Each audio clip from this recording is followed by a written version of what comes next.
had a lot of practice with the system, volunteering my time in a school that uses that curriculum in Kumasi. That was even way before I got married.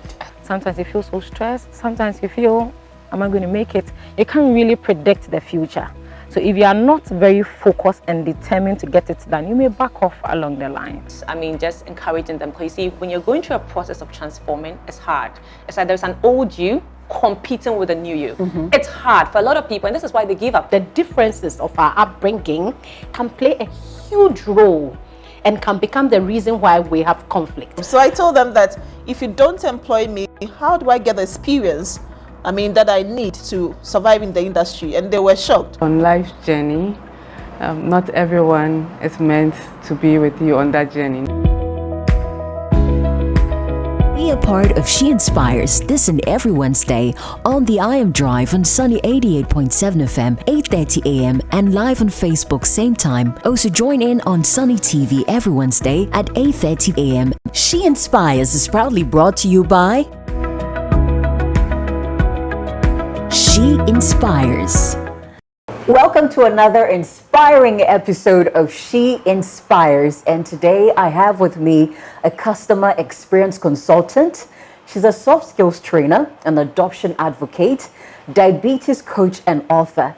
And the mention of her name or the sound of her voice may ring a bell for some of you who used to listen to the Rev and Rap show on Sunny FM on weekends, Saturday during the weekends. My guest on She Inspires today is Rabi Brimah. I knew some of you would remember her. Rabi, you are a diabetes life coach, and as you're talking about adopting children being a part of your plan as a young girl, I don't know whether this was also part of your plan as a young girl, or tell me about this one. This one came as a total surprise because growing up I wasn't diabetic, but interestingly, my little sister who died was diabetic. She was diabetes type 1. That's a more severe kind of diabetes. And she died at age 16.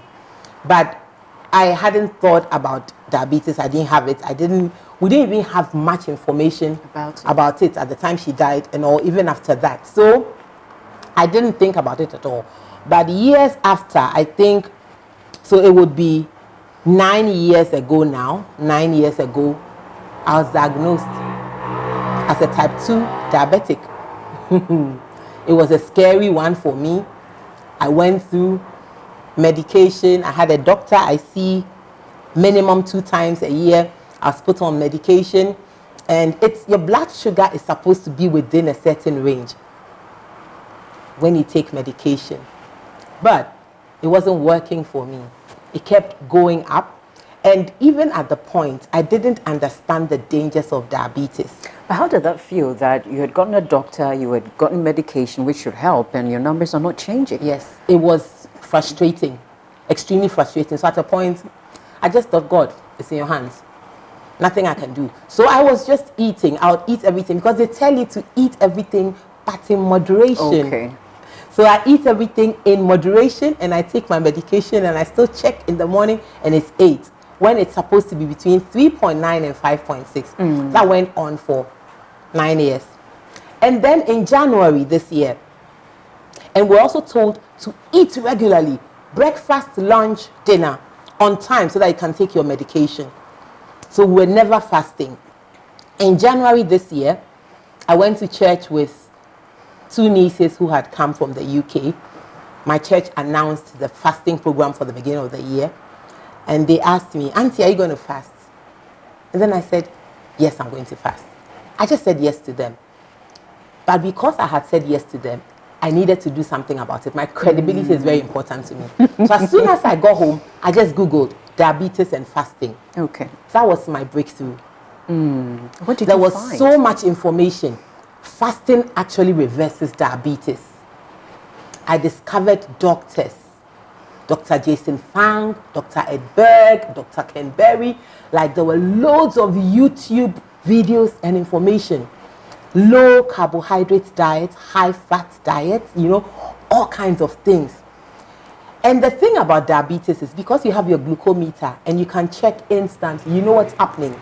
If somebody says to you that this tea works, you drink the tea, drink the tea and check your blood sugar. If it does work, you'll be able to tell from your blood sugar. If it doesn't work, you will know. You can tell. And I tried a lot of things, they were not working. But this one, I started day 1 fasting. So I didn't eat till 3 p.m. I checked my blood sugar at 3 p.m. before my meal, and it was 6.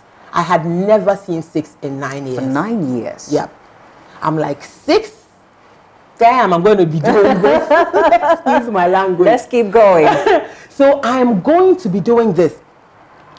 So after that, after breaking my fast, I ate some rice, a little bit of rice with vegetables.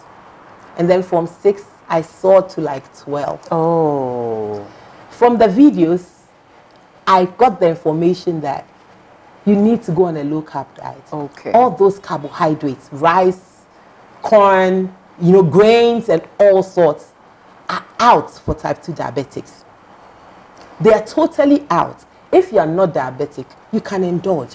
But if you're diabetic and you want to live and you don't want to end up with amputation, you don't want to end up with retinopathy, blindness, because I've seen that. My dad lost his eyesight. Several other people I know. If you don't want to end up with kidney problem, kidney disease, and then be on dialysis, you need to do something radical. So I started dropping the carbs, and then I kept testing my blood sugar. I started doing intermittent fasting. I was eating once a day. There were times I would go on a long fast of 2 days. I stretched it to 60 hours, 3 days. 2 whole days? Yeah, 3 days, yeah. Water? 3 days, water and green tea. No fruits. No fruits? And fruits are not even good for diabetics. So water and green tea? It was just water and green tea if I'm doing a fast like that. Water and green tea. And all of the time I'll be checking my blood sugar. Amazing results. Wow. So I did this for the 3 months. Then I did all my labs. I lost 12 kilos in 3 months. My blood sugar had stabilized. And then there's a test that we do. It's the average blood glucose performance over 3 months. So you do that every 3 months if you have a doctor that you see. I did that. My A1C at the time was close to 10. Before I started this program, it was close to 10. 3 months after I started, I'd come to 6.8. Rabi, I think you crossed a bridge that many want to, but unable to because they can't find the will. I mean, you're looking at all these foods, how delicious they look. How do you feel about being able to find the will to take a decision to take care of your own health? I think it came with the understanding, because I really think if people have an understanding of what diabetes is, what causes it, and what the effects can be, I think they will they want to live. You want to live. They will take their health into their hands, because I want to live.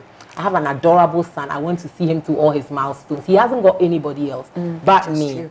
Right now he's got his daddy, yes. But me, yeah. So I want to live. I want to live so badly. So getting that information, and I loved my food. Wache party, I loved my wache, I loved my kinky, my jollof, and all of that. But I had to give them all up. And the good thing is, you see, once in a while, I can eat a little bit. But because I have controlled this, and I am not on medication. At all? Yes. Since January, when this journey started, of this year? Since January of this year. So I started January, I think the first couple of weeks I was on medication for a bit, and then dropped it. Because when you're eating 0 carb or low carb and you're fasting, your blood sugar is already low. So you don't need to take medication. You take the medication to bring down your blood sugar. Okay. But if it's already low, you don't need the medication. And the good thing also is I was on blood pressure medication as well. They are twins, diabetes and blood pressure. Now, as soon as I started this low carb, high fat diet, and I started the intermittent fasting, my blood pressure also normalized. So I dropped the blood pressure medication. Wow. I took all my results to the doctor. He looked at it and was like, what have you been doing? Whatever you've been doing, just keep at it. He said, is this sustainable? Do it for another 3 months. I said, this is a lifestyle, doc. You've chosen it. He says, come back after 3 months. We did another 3 months. My numbers had improved further. He asked if I could come and speak to a group of doctors from a patient's perspective. when I shared my story I just shared my story because I wanted, anytime there's something good in my life, I want people to get know about it, and then if there's any way they can replicate it for their own good, they can do that. But I shared it on Facebook, and I realized that a lot of people were interested. So people kept coming back. People were asking me questions. In fact, there were times when I wouldn't sleep because the questions were coming, and I don't like it when people send me messages and I don't respond. So I needed to respond, do more research, give them answers. People were really interested, and it was taking a lot of my time. People needed help. So I have a coach that I used this year, and this coach said, you know what, why don't you coach people, handhold people, let people pay for this, because what people pay for, they value. Take more seriously. If they don't pay for it, they don't value, and it will be worth your time as well. So I started to do that. So have group coaching and have one-on-one coaching, just help people through it, because it's not easy to do it. So once you have someone helping you with the food and all of that, then it makes it easier. It makes the journey easier. This You is know? She Inspires with Rabi Brimah. And we want to acknowledge our sponsors at this moment. Hotel Kasrari, thank you for this set. Also, Duffy's Health and Beauty. The other people to go to for your skincare products, feminine care products is Duffy's Health and Beauty. Find them at East Legon. And they have 2 new branches you can check out at Spintex adjacent KFC and also Tema. Also, thank you to First Choice Hair and Beauty and Secure. Stay with us. We'll be right back with Rabi Brimah on She Inspires. Daffy's Ohimanio. Daffy's Ohima Feminine Mischanti. A massable so many so Emma. Ye bui and Sayente ya bia. A san siesi man cassa. Daffy Busiana Ekese. In tear their mouth for comfort and Nupano. Daffy's shower gel and pour na money. You want to dear. And a cocoa dear, what did Jaria and my natural look? Mensu de misu Daffy's feminine cleanse and a capsules ne CSM. And my main think carboni be a me Jimmy who dear and cassa. Daffy Nupano. And what dance here be Daffy sana. Abba my yenina. And Kratway, FD as you my jatu say.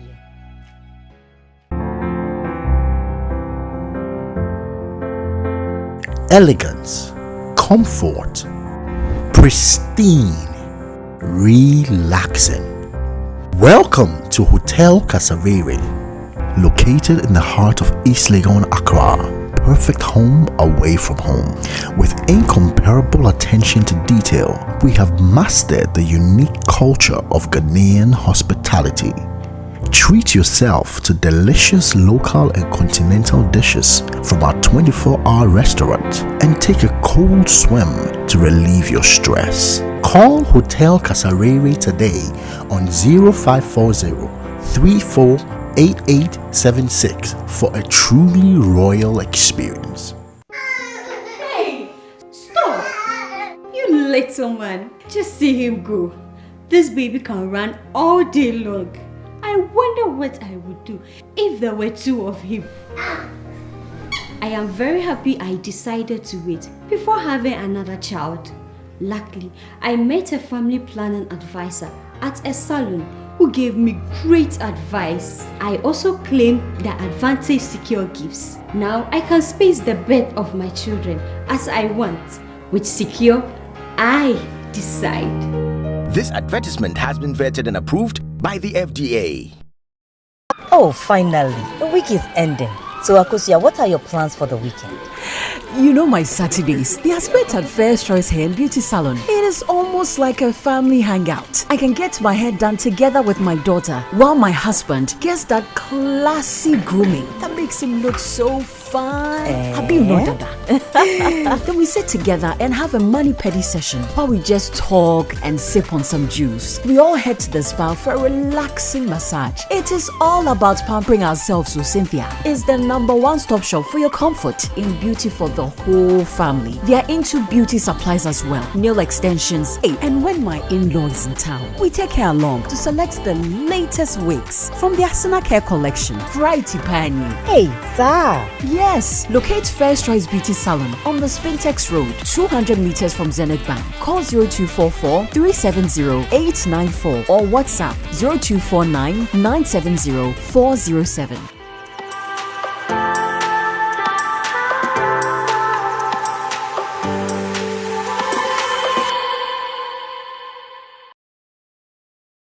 at a point, you mentioned your son now having his daddy in his life, who I would say is now the love of your life. So Rabi, after waiting for so long, tell me, when did this happen and how did this happen? So after waiting for so long, I said, I'm not going to get married, especially after adopting him. Marriage was out. I wasn't going to get married. I was no longer interested in dating anybody. No, I wasn't interested. I was interested in having friends and chatting. I love to chat and, have fun. But I wasn't interested in marrying because I didn't know, marriage could be complicated. So you're marrying into a family that the dynamics, and at my age, if I'm marrying someone, he's definitely someone who's much older than me, has a family already or something like that. So how are they going to accept my son? Because he was the central figure in my life. So I didn't want any problems for my son, so I wasn't going to get married. Then my son comes up to me. I got married in 2021, June. So in October 2020, my son, actually before October, let's say July 2020, my son comes up to me and he says that I want a new daddy. I want a new daddy because he knows his story. He knows that his old daddy is in heaven. So he wants a new daddy. I mean, he's in school. Is it 6 years? He's in school. He sees people, mommy and daddy coming together. Was it like a morning you all woke up or he came from school and just said that? I think it was one afternoon. I don't remember exactly, the circumstances, but it was just, we have a lot of chats. So he just said, I want a new daddy. And I said to him, it was hard because I didn't think it would ever come up. So I said to him, okay, if he wants a new daddy, that's fine. But this new daddy is going to come in and he is going to be sharing my room with me. He is going to be number one in my life. And I knew my son at the time. He was super possessive of me. Okay. So I knew that would get him. I said that to him. He sat for a while and then he said, okay, mommy, I don't want a new daddy anymore. He actually said that. But the boy had gone to think about it. He comes back in October and says, mommy, I have thought about what we said. I want a new daddy. Wow. I am ready to move to my new room so that your husband will come to your room. But I want a new daddy. I said, EJ, you want a new daddy, but I don't want a husband. I don't want a husband. And he said, mummies have husbands.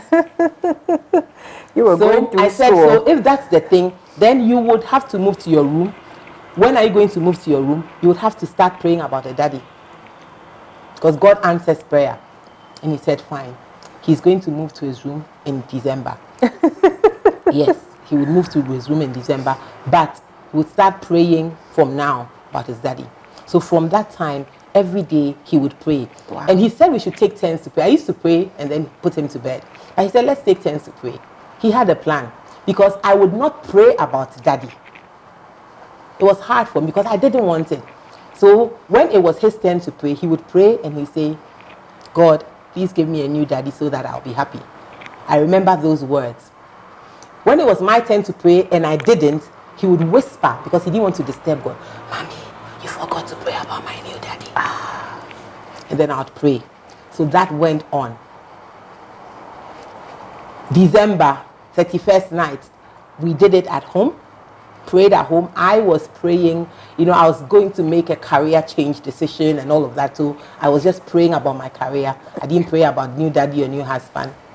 But January, first week in January, new daddy showed up. I was in my house. Someone had told new daddy about Rabi, and my husband was a widower, and he doesn't live in Ghana. He lives in the US, and he wanted to resettle. Somebody had told him about that's another story. That's another long story. But it's in my book. Someone had told him about me and all of that. Cut long story short, they show up.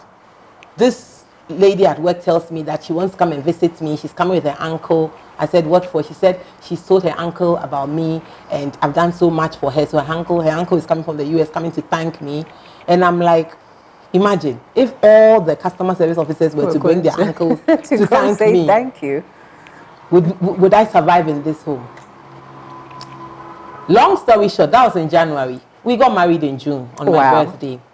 So you met in January and then in June you were hooked up. Yes, we were married. And I think he got married to my son first. Oh. Because they were an item. Okay. They were an item. They were inseparable. Okay. I mean, calls him son. That must have won your heart as well. That was it, really, because I was not interested in getting married. I wasn't. And then I wasn't interested, honestly, in having to relocate. No. I never wanted to live abroad, so all of that was a no-no, but it was my son. Rabi, 49, walking down the aisle, what was going through your mind? What was going through my mind? I couldn't believe it. It was unbelievable. And the joy of the people around me, I think the people around me were more excited. And just seeing the joy on their faces was exciting for me. Like, I am married. Hey, me too, I am married. Because marriage means a lot to people. But I guess for me, after all the experiences, I came to that point where it wasn't the most important thing anymore. So when it came, it was it was okay. It was a big deal, but it wasn't such a big deal. But when I saw the joy on my dad's face, my goodness, for my dad, it was like finally he has arrived. Finally, God has done it for him. And my dad is a Muslim, but he is so committed to God. We would have to run to church in the past. Would hide it from my dad. Now my dad, when I don't go to church, he's asking, why are you not going to church? Because he feels God has done too much for us.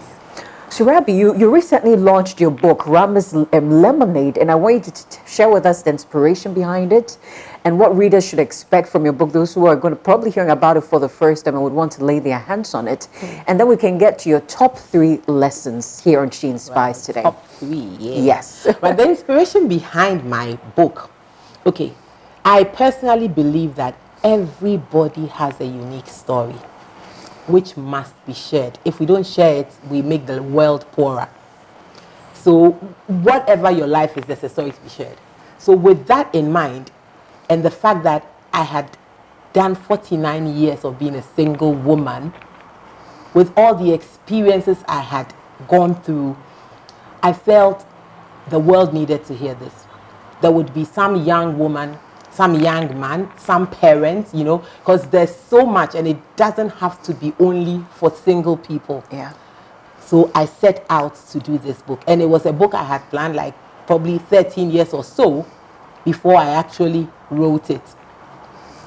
13 years ago, I was sitting alone in my room. I was just thinking, and I actually started a paragraph and then I left it. But even at that point, I knew there was a lot to write. How much more 13 years after? That was way before my adoption of my baby. No. So I just felt that there was so much to be shared with people so that people will learn some lessons. People don't have to reinvent the wheel. People can take certain decisions about their lives before it's too late. So I went ahead and I wrote this book. I started in May this year. I finished by end of June. I was done. You were done. Because the passion was there. It was the time to do the book. So. And that's Rama's Lemonade. That's Rama's Lemonade. How can we get our hands on Rama's Lemonade? Rama's Lemonade will be on Book Nook. It will be on Amazon. And there's a number you can call for that as well. And Rabi, talking about lessons, not having to reinvent the wheel and all, what would you say are your top 3 lessons for anyone who's listening to Rabi on She Inspires today, watching you today? What are your top 3 lessons? Top 3 lessons, top 2 come quickly. So the first lesson I will say is anonymous is not insignificance. The fact that you're not known does not mean that you're not significant.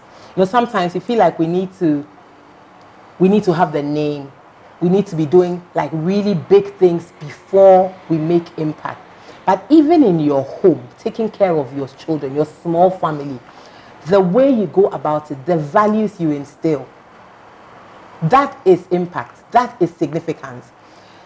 You're probably in church, you're doing what? You're ushering, or you're doing something you think is mundane, but you have no idea the impact you're having. It's about the legacies we create in people's lives, in people's minds, not the assets. So if you are not known, does not mean that you're not significant. The second thing I can think about, lesson I have learned, is that not everybody will like you. So get used to it. Not everybody will like you. And sometimes you will get within your inner circle, you feel like all the people there should be my number one fans. They should be cheering me on. They should be happy for me. It doesn't work that way. And the earlier you get your mind on that, the earlier you will save yourself from disappointment, because it can be heartbreaking when it happens. But if you already know, then you do not focus your mind on that. Sometimes your greatest cheerleaders are people who you do not even know on a personal level. That's true. So do not think that everybody will like you. Do not think that everybody within your inner circle is a cheerleader. It doesn't work that way. So my third would be an advice. Never admire quietly. And this is something that was so succinctly expressed by Chimamanda Ngozi. She's a Nigerian writer. Said never admire quietly. Because you see, sometimes you will see somebody looking good. There's something you like about the person. And the person needs to hear that from you. And that would make such a huge difference. You could save the person's life. Yeah. But what do? We ignore. We love it. We keep it in us. We love the dress they are wearing. Probably a few months after, I'm going to ask them who sold the dress for you. But you never said to them that you look good in that dress. I like what you're wearing. We admire quietly. We never voice it out. I don't know what makes us do that, but never admire quietly. Because when you voice it out, you could be saving a life. We all need validation, affirmation, regardless of what people say. We all need that. So these are my 3 top And lessons. talking about not admiring quietly, I am going to admire you loudly on the show and say you look amazing in your outfit. You're looking gorgeous at 50. Thank you very much. It's been so great talking to you on the show, and I believe that you've been a source of inspiration. We're definitely going to get our hands on Rama's lemonade, because I'm sure we're going to get all the juice information we couldn't get from the interview today. Thank you all for joining us on today's episode of She Inspires. Rabi, thank you so much for spending time with us. Thank you, She Inspires. Thank you to our sponsors, Hotel Kasareri, also Secure Oral Pill, Duffy's Health and Beauty, also First Choice. Thank you so much for helping us bring our listeners and our viewers inspire women like Rabi every week on Sunny FM and on Sunny TV on She Inspires. And Jessica Danquah, has been great coming your way. Hope to catch you next week for another inspiring episode of She Inspires. Bye-bye.